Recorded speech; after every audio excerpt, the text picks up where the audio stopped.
inta aynu muuqaalkeena gudaha u galin haylaawin inaad janalka subscribe saarto videogana like saar mahadsanid. Filimkeena maanta wuxuu ku bilaamayaa galbeedka Ameerika, halkaas oo aan ku aragno fardo dhif iyo naadir ah. Mid fardaha ka mid ah ayaa dhashay faras yar oo qurux badan, waxaan aragnaa waqtigiisii faraska. Waxaan ognahay in magiisa la yiraahdo Spart, waana waxa u muuqda mid aad ugu faraxsan inuu saamiyo adduunka. Marka waxaan aragnaa fardo ordayo, sidoo kale wuxuu aadayaa inuu la ciyaaro fardaha. Kan wuu faraxsan yahay oo reereen aad buuna u firfircoon yahay marka uu arko reehan dibi oo ka cabaya xarada biyaha. Inkastoo aad u weyn tahay, maaha isaga mid ka cabsado iyaga. Sidoo kale wuxuu la ciyaarayaa mid ka mid ah hogaamiyahoodii. Maalmuhu way dhaafayaan, Spart wuu koray, waan aragnaa isagoo la tartamayo korkorka. Runtii Spart wuu fiinaan karaa oo waxaynu ognahay markaan inuu noqday hogaamiyaha fardaha iyo in isaga ka mas'uul ah oo ilaaliyo. Maalimaha ka mid ah, libaaxa ayaa soo baxay oo rabo inuu fardaha ugaarsado. Libaaxii ayaa bilaabay inuu eeriyo si uu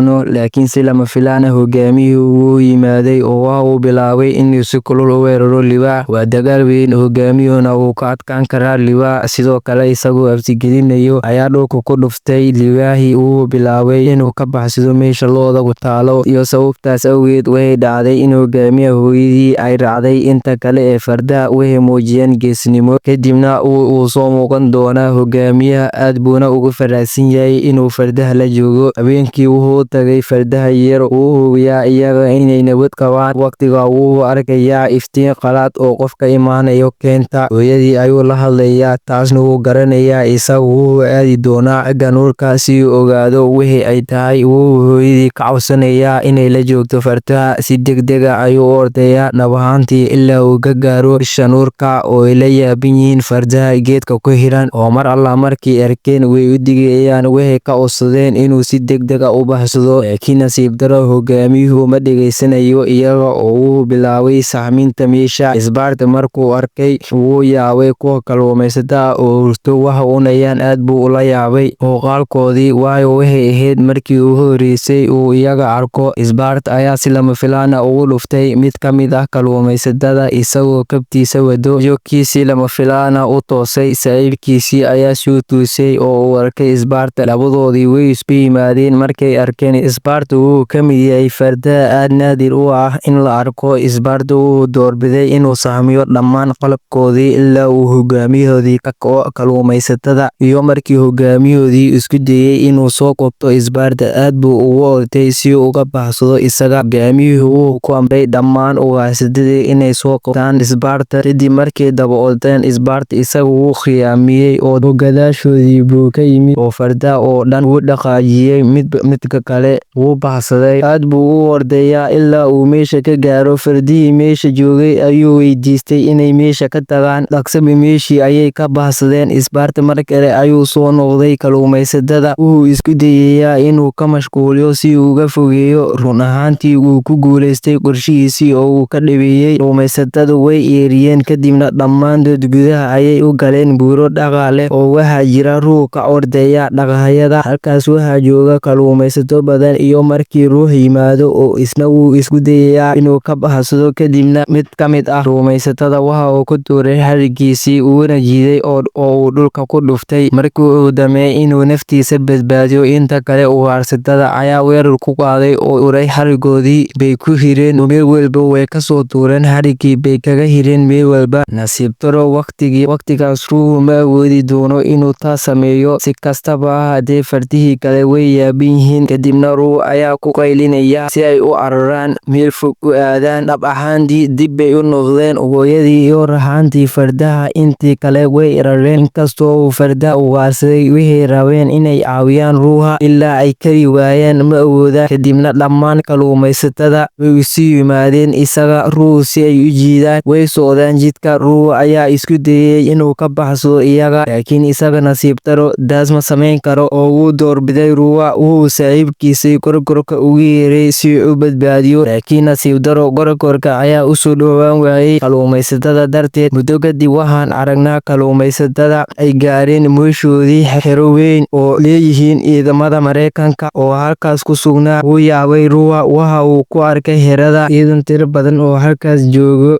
rag hubeysan iyo kuwa sidoo kale maxaabiis ah. farda aad u weyn, waxaana jira askari isku dayay inuu hukumo Ruuha, laakiin wuu madax adag yahay, aad buu u taageersan yahay oo wuu diiday inuu gacan galo. Kadib waxaa yimid taliyaha oo haba ku dhuftay hawada si Ruuha loogu baqo oo hogaamiye loo soo dhoweeyo. Isagoo hadlayo ayuu askartii u sheegay inay fardaha duurjoogta ah ay wateen marar badan. Dhammaan fardaha isku si bay u ekaayeen, way fududahay iyaga inay arkaan faras duurjoog ah sida Ruuha. Markaas buu aad u arooday oo uu usha ku jebiyay. Hogaamiyuhu wuxuu rabaa inuu caddeeyo inuusan ka baqin.